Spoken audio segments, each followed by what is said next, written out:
আমাদের যার যা লাগে আল্লাহ সবও যদি দিয়ে দেয়, আল্লাহর ধনভাণ্ডারের 1 ইঞ্চিও কমবে?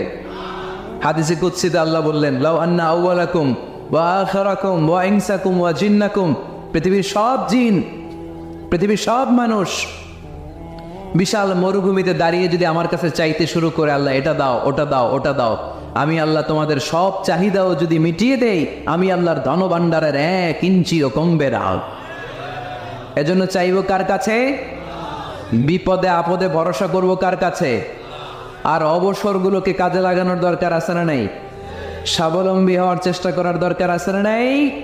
ফাইন্নামা আল উসরি ইউসরা, ইন্নামা আল উসরি ইউসরা। নবী হে, কষ্টের পরেই আছে সুখ, দুঃখের পরেই আছে আনন্দ। সবসময় মানুষের সময় একরকম কাটে না।